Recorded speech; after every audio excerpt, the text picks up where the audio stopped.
This podcast is recorded on the traditional and unceded territories of the Musqueam, Squamish, Tsleil-Waututh, and Coquitlam peoples.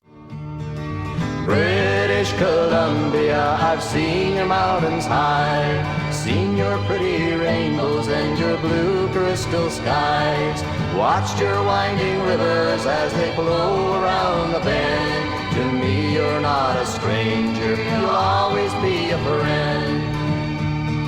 Coming to you from the West Coast, this is Politicos. Today is April 27th, 2023. I'm Stuart Lundeboom. And I'm Ian Bushfield.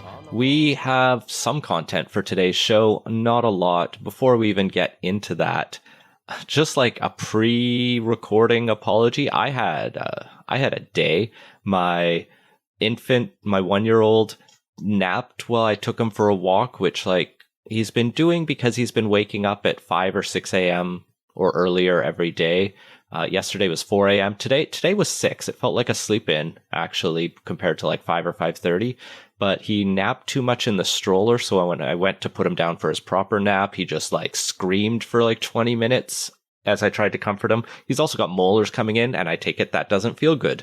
So I managed to get him a bit more sleep later, but I am just running on fumes these days, and you feel like shit too. Yeah, I think I'm coming down with something. So, start of a cold or something it feels like. Anyway, we will probably try and keep this brief, and neither of us may be at the top of our game on this podcast. With those apologies in advance, we're going to talk about some wild ideas in the legislature, some bail data, a TELUS deal, and C11 is law, and the strike is still going. Support us on patreon.com/politicos and help us feel better about struggling through our exhaustion and illnesses to bring you content every week. Usually you'd call in sick, but you were telling me you just came down with these symptoms as you hit record, so that sucks. Yeah, I'm also not sick enough I can't record. It's just annoying more than anything else. We'll see if I regret those words tomorrow. All right, starting here in BC, new private members bill. We haven't been going through all the private members bills that have been coming up this session, but this one is interesting. It's more interesting than there should be defibrillators in every public building act, which is fine, seems good, or we should have an inquiry into crimes against small businesses. I mean, that actually doesn't seem unreasonable. Well, I mean, depending on how the inquiry scope, but small businesses, it's not scoped in the bill. It's given to the minister to do. Which, this is an opposition. This is what, Todd Stone, was it? Yeah. Yeah, so this is I guess BC United now bill on that, which I guess puts a fair bit of trust in the minister on this one. If they pass it, they can do whatever they want with that inquiry. Sure. On the other hand, can't they just if they were so inclined, they could just do it anyway without passing it? It's not a full public inquiry, so it would appoint a commissioner. Anyway, I don't care. I care about Sonia Furstenau's bill to ban politicians from having jobs again when they retire. Yeah, so this is Bill M221, the Members' Conflict of Interest Amendment Act, brought forward by Dream Party leader Sonia Furstenau, and would basically prevent any former member of the legislature from taking a job, accepting a board position with any entity they dealt with in their role as a member for 12 months. And if you were a parliamentary secretary or a cabinet member, that gets doubled to 24 months. It also increases the fines in the Conflict of Interest Act from $5,000 to $50,000, the maximum fine. I think that's less controversial. A $5,000 fine isn't a lot. I mean, it's not nothing, but, increasing the maximum fine is probably the less controversial thing in here. But yeah, the big thing in here is this blackout on people who are MLAs or otherwise elected from having jobs or sitting on board of directors with these other companies that they have had direct and significant official dealings, which is not defined in here. I think the conflict of interest has precedent, the equivalent of precedent on that. I'm not an expert on that, but it is a pretty strong prohibition. Now, this is being flagged in response to John Horgan taking his job or his board position at Tech, I believe it was. It was a subsidiary of Tech. Yeah. And they're trying to make some hay off of that. And yeah, this is very clearly the Screw John Horgan bill in terms of timing and what it's in response to. Like, it's an interesting idea, and I can see where it comes from. I think there is... Like, so not only is there the prohibition on just working for them, there's also a prohibition on making representations on or behalf of them to any ministry organization, basically anyone that's government. So basically there's also a lobbying prohibition in there. And I think it probably makes sense to separate out the two, because having a no lobbying if you're just coming out of working for the government, it makes a lot of sense. You can't do any work in anything you've touched, or just go work for a company or an organization. This doesn't specify a for-profit publicly traded corporation as the group. It's just any entity. So if, I don't know, David Eby retired and wanted to go work for the BC Civil Liberties Association again, he wouldn't be able to on this, even if it's just doing just sitting on their board or something, which is doesn't seem ideal from a general thing on that. And as a board member of the BCCLA, I have no comment on that hypothetical and any direct. It was literally the first thing that come to mind, happened in the past 12 or 24 months between those entities and people. Fun times.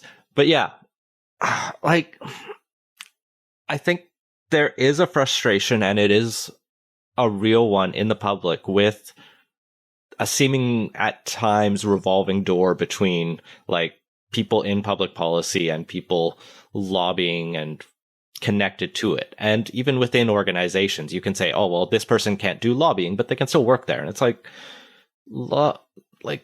being the person in the meeting room isn't always all there is to lobbying. If John Horgan is at that company, but even if it's not John Horgan calling, he's telling other people who to call and, maybe name drop him. It's a little bit fluid within those contexts. So there is always that little bit of it, it's not corruption, but it can verge on there at times. And so the intent here is to clean things and to create that separation so that our politics feels freer of outside influence.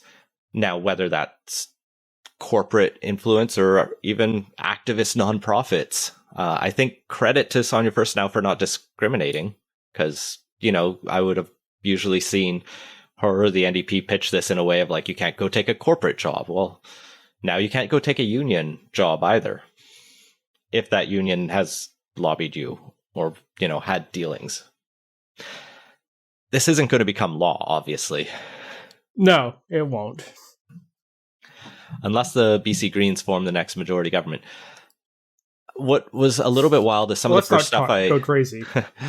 Some of the first coverage I saw of this suggested it was even more broad, a ban all jobs for MLAs after they retire, which, I could see just the wild, why not just go that far? Although I think that would be an insane thing to do. You could only justify it if you promise to extend the salaries of MLAs for 1 or 2 years after they have left, and they can just basically have an unelected sabbatical until they get back into the workforce.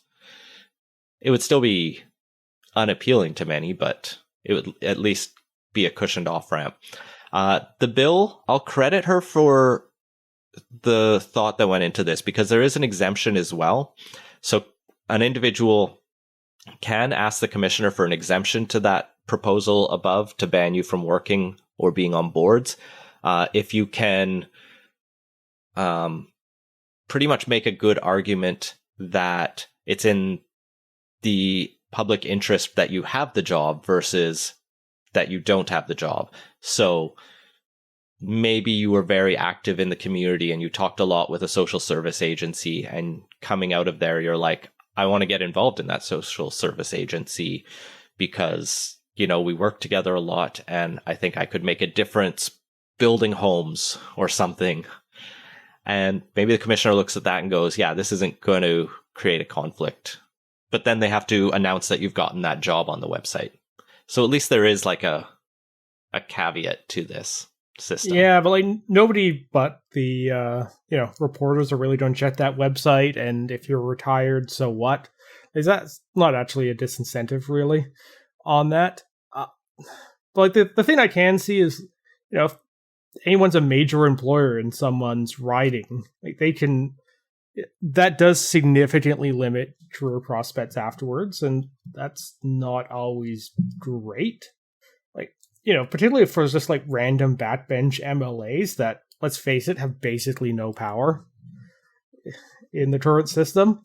That's the thing, especially the opposition. Like, it's one thing to say John Horgan, it's you know, weird for John Horgan to take certain jobs after retiring or other cabinet members, but like the, you know, Adam Olsen as the second in command of the BC Greens in the legislature, or like there's, yeah, you know, the BC United MLAs that we can't even remember the names of. Yeah, there's one, and I, like you said, you can't remember the name of it, but wasn't there one that like a couple years ago got like injured on like the part-time job they do at like a concrete company up in the interior or something? Yes. Yeah, which little weird to be working part-time when you're an MLA, but like, would they be prevented from carrying on the work they were doing in that case? Like, that's presumably that was Dan Davies. Yes, that's the one. Like, their big employer or decent sized employer in his writing, like, he's probably dealt with them outside of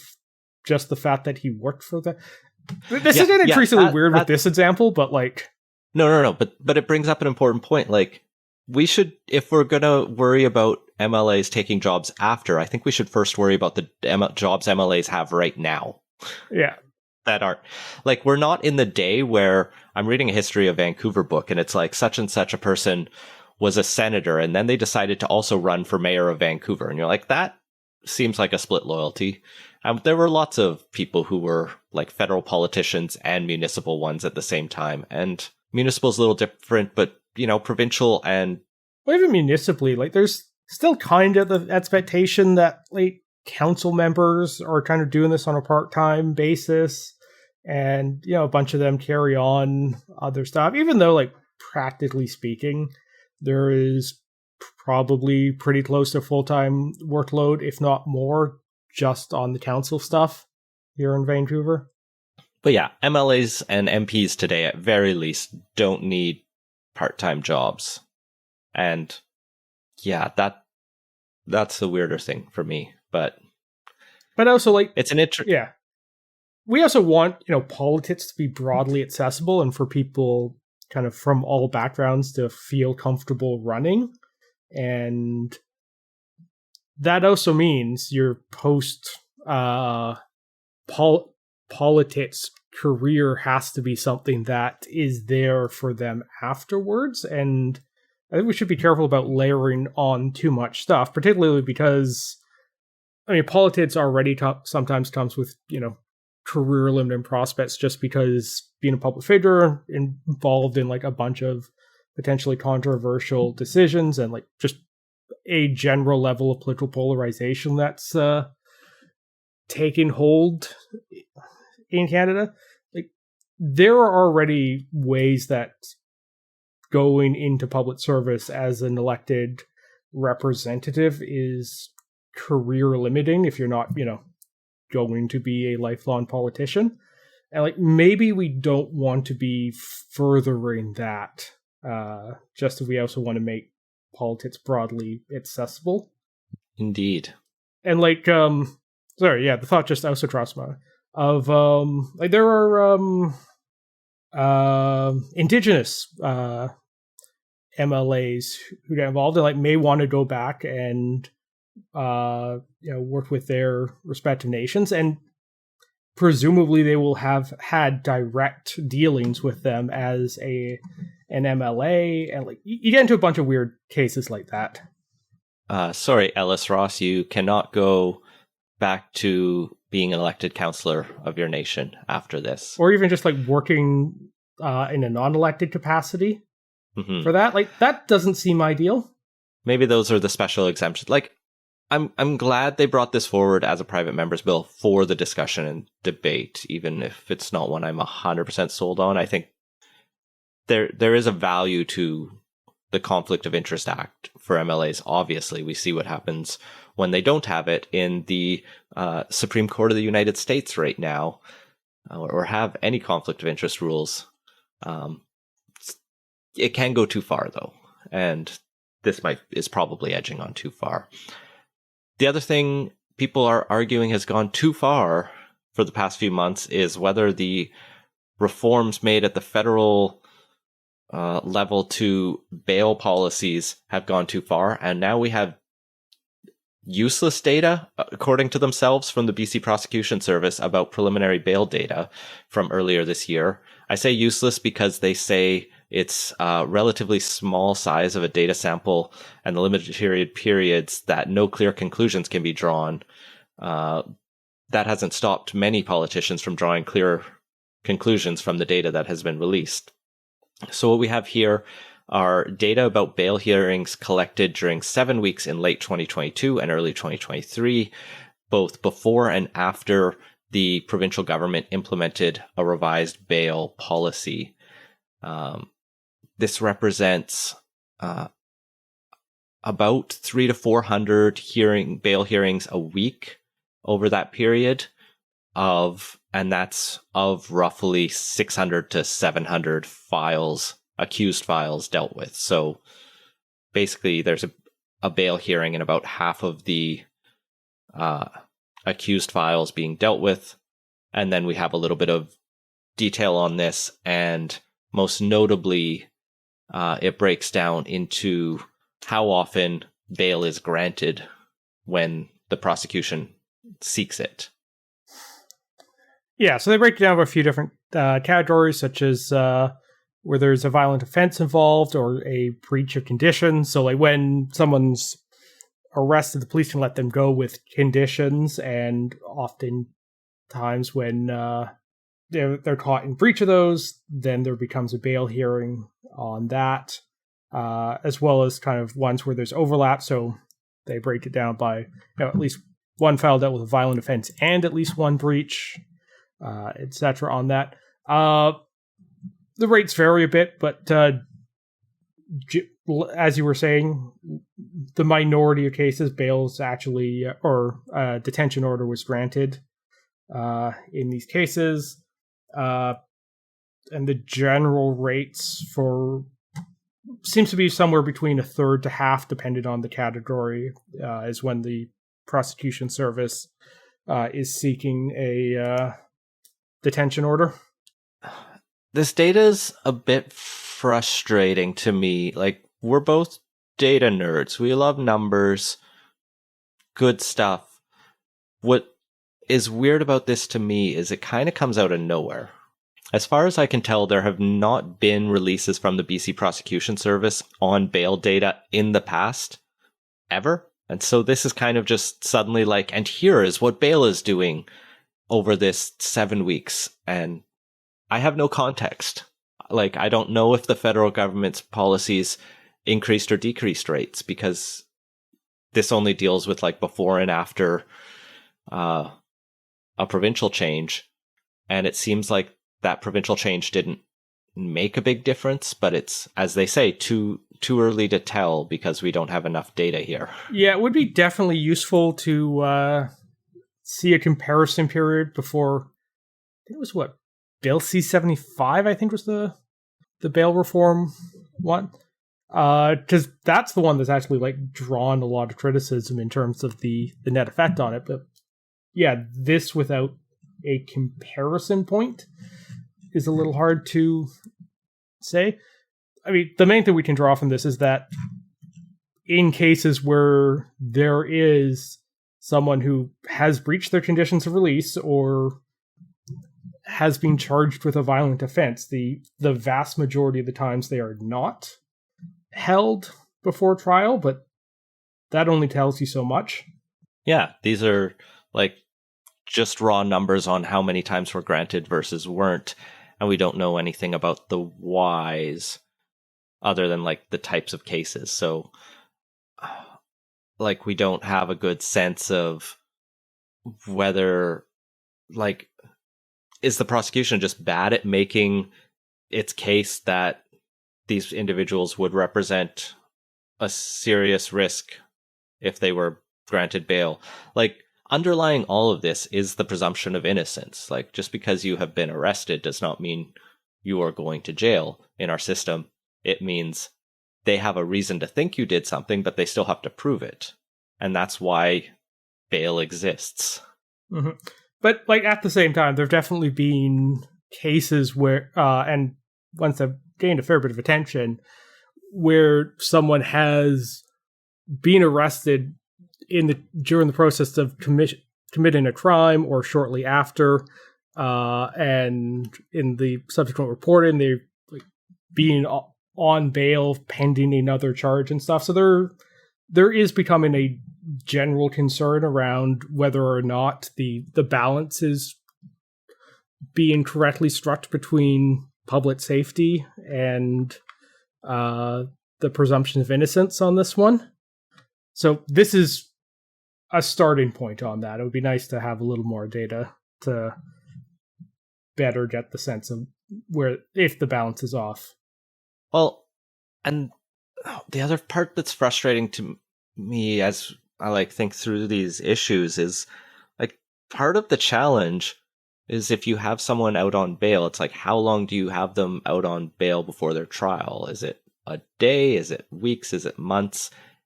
Is it years in some cases? It's and pretty pre-trial, like they're not quick, but you still have a right to a speedy trial, so they're definitely getting it within a year, I'm pretty sure. But we could have speedier trials, and that would reduce the chance of someone doing something well out on bail. Like there are other things that have effects here. And also, like we know crime is tied to a lot of social conditions that also need to be dealt with. So like it's complex issues, and that it all gets boiled down politically to provinces yelling at the federal government saying you need to change bail conditions and presumptions in the act again, and oppositions yelling at provincial governments to be harsher in, I don't know exactly how they could do it, but the BC United thinks the NDP is doing this wrong. Yeah, I think they'd want to see, the bit they did say in the article is that they want, or that they see the roughly third to half as opposed to the majority of cases having a request for detention being the sign the NDP is too soft on this stuff. It's maybe a little bit of a stretch, but like both Nate Sharber, the Attorney General, and David Eby are pretty adamant about this, and neither of those people came into politics with a particularly tough on crime worldview or anything. So like the fact that both of them have adopted this position, I think is noteworthy on that. It's noteworthy that at very least they sense this is an issue they need to be seen to be doing something on and be taking seriously. So they have that. Yeah, it's an interesting one. I mean, like finally, as I said, this is the first time I've seen the BC Prosecution Service release bail data as a media statement, which suggests a intention to weigh into a political debate, even if it's, from here's just numbers. They're not numbers in a vacuum, right? There's only a set number of numbers here. This was clearly done as an intention.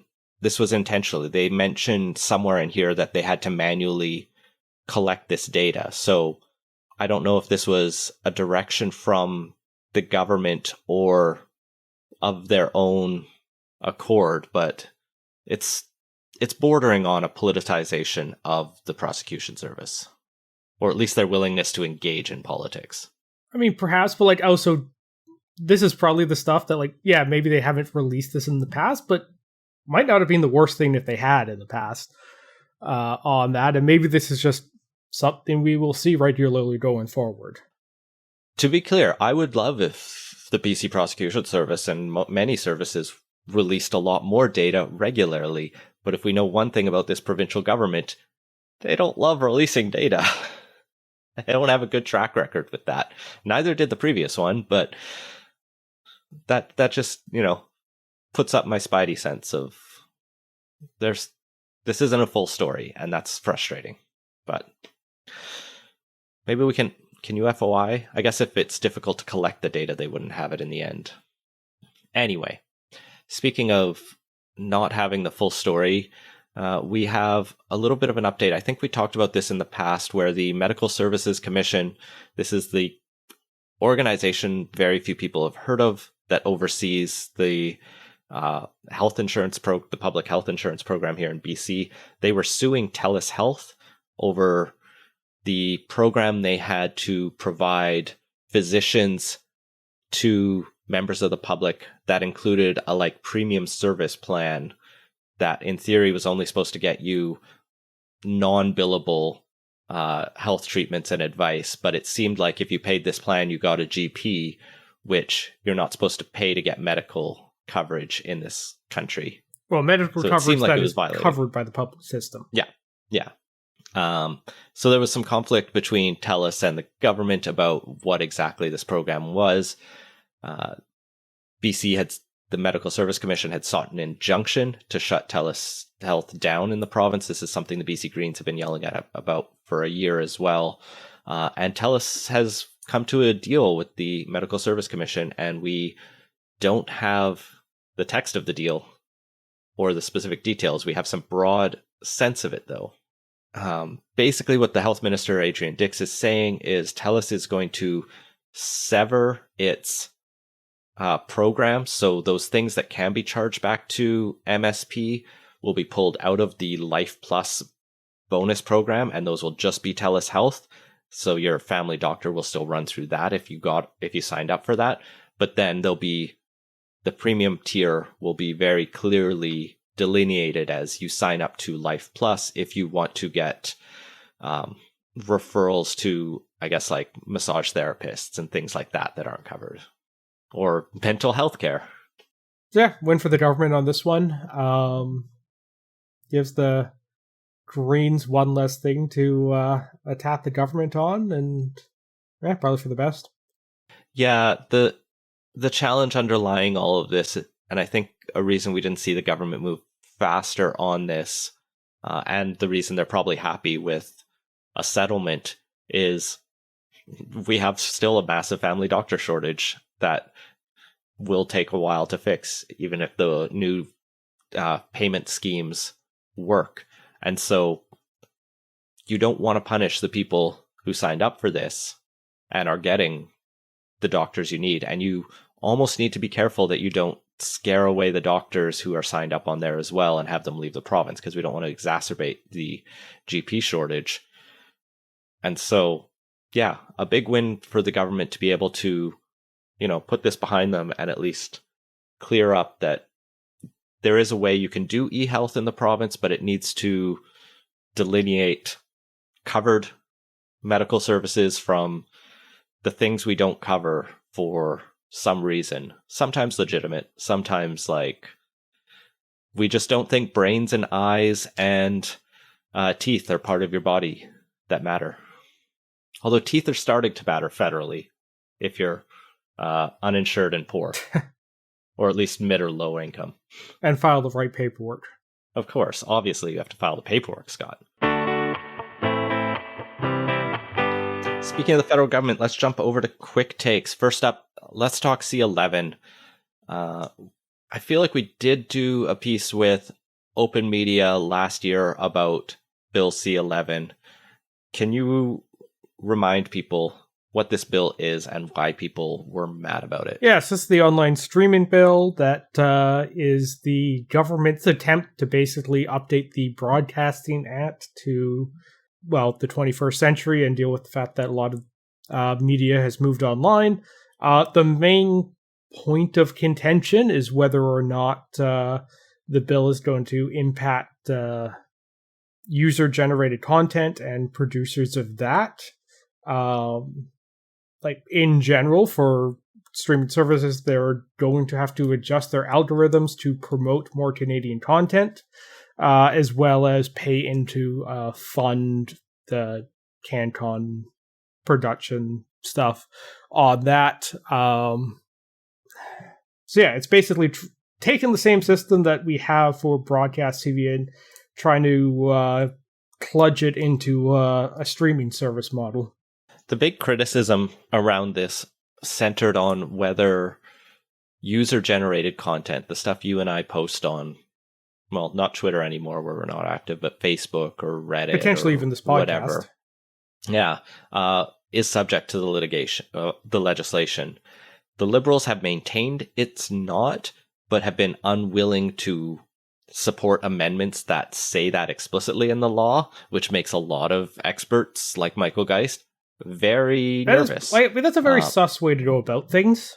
The government's argument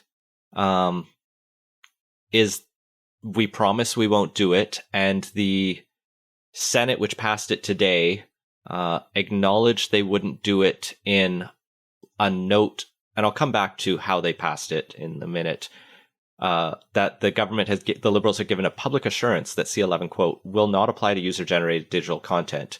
The government says it's not the same as legislating. The government says a legislated change would impact their ability to, quote, publicly consult on and issue a policy direction to the CRTC to appropriately scope the regulation of social media services. Basically, they're saying they don't want the legislation to tie the hands of regulation that they would want the CRTC to do, not on user-generated content, but on things related to it, maybe. Which, again, seems suspect. Yeah, because like the CRTC only has regulatory power because it is granted it in the legislation, so it seems entirely reasonable to scope that with legislation, because that is already what exists and gives the CRTC their left and right of arch. So I don't get why all of a sudden the government thinks it's inappropriate to put that into the legislation, other than they want to leave the door open in the future to regulate user-generated content. Well, and like the Liberals won't be in power forever, and why would they not want to restrict the Conservatives from managing, regulating user-generated content? Obviously, any future government can change the law, but that takes work. Excuse me, they are the natural governing party here. I don't think they necessarily think that much about the other team actually running things. Fair. So, the C11 had a complicated path to becoming law today. It started in the House of Commons in February of 2022. It was debated there until third reading was completed in June. We should also mention that this is the second attempt to pass this. Previously, I think it was C10 that was from the previous parliament. Yeah, I didn't look at how long that was debated, so it also had some debate, at least in the House, I think. It's been a multi-year saga. This then went over to the Senate, where it was debated from June until finally completing its committee in December and completing third reading in February. It is officially, I've read, the longest, or the bill to get the most consideration and debate in committee and study from the Senate in history. They spent a long time on this and made a lot of amendments. And when the Senate makes amendments, those have to go back to the House. So that message was sent on February 2nd. The House then debated those amendments in March at 4 different sittings, and they accepted some and rejected a bunch of others. They sent the bill back to the Senate at the end of March. The Senate then debated it for 4 more sittings in April on the 18th, 19th, 20th, and 26th. And finally today agreed a motion that said, we accept the last version from the House because they have to pass the same bill. It sounded like some senators were willing to try to put their foot down and make it a firm position here, but they couldn't rally a majority support. We've seen a few bills ping pong like this between the House and the Senate, especially on the controversial ones, since the Senate has become officially independent and is filled with independent senators, independenters. Going back to C-14, the first medical assistance in dying bill, and in every case I'm aware of, the Senate only really makes one set of amendments and then essentially rolls over and accepts what the House of Commons does. I think, like, it's not an official rule in Canada yet, but it is in the UK that the House of Lords defers to the elected chamber, and it feels like our Senate is adopting that rule unofficially in Canada, which, there's reasonable arguments for, but it is notable as a side story to the broader C-11 issue. Well, on that, I think the real test isn't going to be anything that happens in this parliament. The real test is going to be what happens when we have a conservative government and a bunch of liberal appointed, quote-unquote, independent senators who form the bulk of the Senate at that point. That's going to be the thing that's going to be curious on to see where they end up there. Because, even though there's no longer the case where it's a bunch of liberal partisans, the people the liberals appoint are very much the type of people that share their worldview. So that's going to be where I think the real test of that norm is going to be. I am just checking, and there are 16 of 105 seats in the Senate that are vacant right now. So that's not enough to give the 15 conservatives who are still in the Senate a majority by any stretch. But, if Prime Minister Pierre Poilievre came in, he could appoint 16 senators in one day and double the size of the Conservative caucus. They'd still be fewer than the Independent Senators group, which has 39. Yeah, and I can't imagine the Liberals are going to go to an election with those unfilled. They would be stupid. Well, they'd be repeating Harper's mistake, and I don't think they are going to do that, but... The Liberals have a convoluted process, Scott, where you have to apply to a committee who then makes recommendations to Trudeau, and Trudeau chooses they don't among have that to short do list. That. And they've probably got... They're going to do that. A bunch of those seats have been open for a while. They could probably pull the short list now if they had to. Yeah, I don't know what the state of that committee has been, but there you have it. Bill C-11 is law. It was given royal assent the exact same day as it was concurred by both houses, which was today. Yeah. So yeah, now we'll see.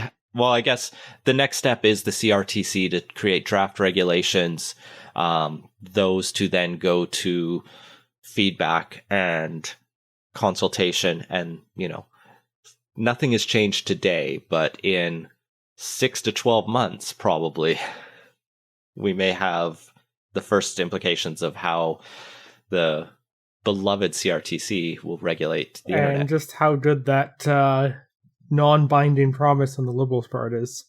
Oh, on non-binding promises, no one's made any promises here, but the strike is still ongoing. I mentioned this last week, and I wanted to bring two kind of angles to discussion of the PSAC strike that's ongoing. First, there's a poll from Ipsos on behalf of Global News looking at perceptions of the strike. They find the plurality is supportive of the union. 38% are strongly or somewhat, slightly more somewhat on the side of the union, while 28% are strongly or somewhat on the side of the government. Another 34% don't know either way. And almost half of respondents don't know who's being the most fair of the two parties. So Global News and Ipsos conclude there's probably just not enough understanding or interest. People aren't following it close enough to know the issues, which is kind of wild to think because this is one of the largest labor actions. I'm not going to say in Canadian history, but in contemporary history, 155,000 people is not a small strike. Like, most people know someone who is on strike right now, or more than one. But like, also, if you're not getting a passport or dealing with EI is actually continuing as essential service. So like, basically, if you're like not getting a passport or dealing with like one of the few things that are actually administered and programs that are delivered directly by the feds, you're probably not really feeling it at the moment. It's only been like 9 days. It's not like if the provincial public service went on strike, because there's a lot more frontline delivery at that level compared to the feds. I mean, people are filing taxes right now. And like, a lot of that is automated, but you know, if any issues come up, it's hard to get someone on the phone. It's going to affect how fast people get their refunds if you're expecting one. And so that'll frustrate some people for sure. But yeah, you know, the union's asking for a very modest amount to basically keep pace with inflation.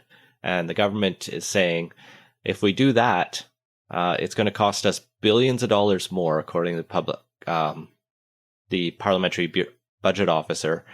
And we may have to lay some people off, which brings me to the second story from CBC, an analysis piece that suggests that layoffs will be next, whatever they get. So the thing I don't entirely get about that is, like, if the increase is more or less going to be roughly where the last couple of years of inflation have added up to, like, tax receipts by the government are up quite a bit too as a result. Like, if you index things to inflation, it should kind of come out in the wash on that. So you have to remember, in the budget that we talked about a couple of weeks ago, there is a mandated, I think it was 3.5% cut to every department. Right. So there's that part, as well as the fact that I think the government has reprioritized a lot of spending towards cutting checks, essentially, or different kinds of programs, both through the pandemic and after. And so, you know, it's one of those things where it's always sexy to increase the Canada Child benefit, but hiring 5,000 people to make passports run 2% faster, which isn't very noticeable, is just not at the top priority list. Maybe it run a bit faster than that. I'm just making numbers up. But one number that isn't made up is 30,000, which is the number of jobs the public service has added over the last 2 years, which is quite a bit on that. Like, the public service has grown significantly since 2020. And that is the thing that I think is most striking in all of this, is that, does anyone actually feel like the federal government is doing a better job now than before all of those people were hired? Like, we're not, like, the passport situation has been a mess. It's kind of a bit better now.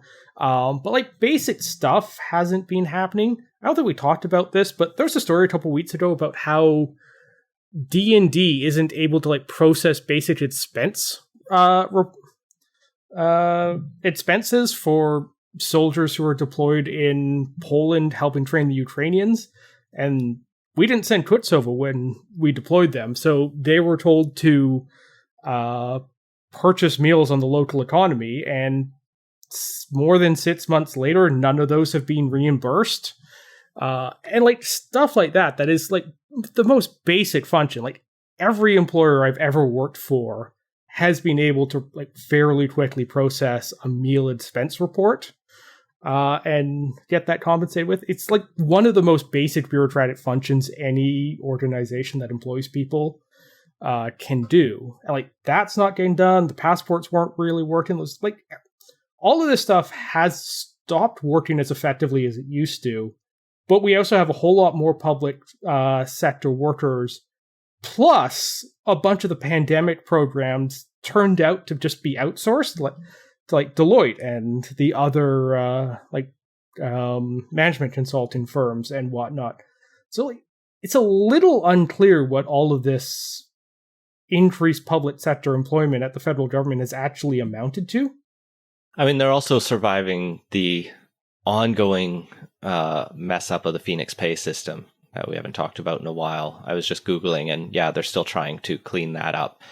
Like, there's a challenge here, I think, where the public sector had a really rough go in the 90s where there were massive cuts at the federal and provincial levels across different departments, which really harmed the capacity to undertake new programs and to do the basic functions.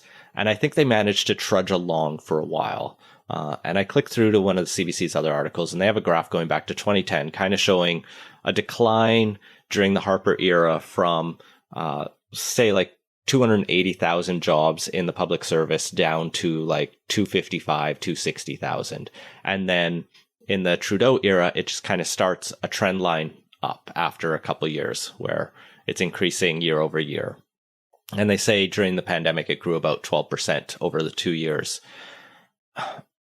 And I do wonder, like, there are more people, but I do wonder how deep the systemic issues caused by those cuts over decades. It's kind of like housing issues, right? You can invest in housing and then go, well, we've built new homes in the last year. We just approved more homes than ever, but housing is still unaffordable. I don't think building more homes is solving the issue. And the question is, like, are we building the right ones? Are we building enough ones? Are we hiring the right people? Are we hiring enough people? Because we may still just be like bleeding out from so many different spots that it's hard to solve it in the short term. Yeah, I think that, like, maybe I'm just I think it's a little different but because like some of the stuff isn't like new programs they're having trouble standing up. Like, this is stuff that should be like basic competencies of any government. Issuing passports, paying out employee expenses, that sort of thing. And it's one thing to have the attrition issues of the past couple decades make it hard to like stand up some brand new program on, I don't know, like green industrial policy or something that like we haven't done much for the past days. But like these are like very basic state functions that are starting to atrophy, and like that shouldn't be the case when you're having a growing public sector, and like something's up here that's just goes beyond, yeah, there were cuts in the 90s and under Harper.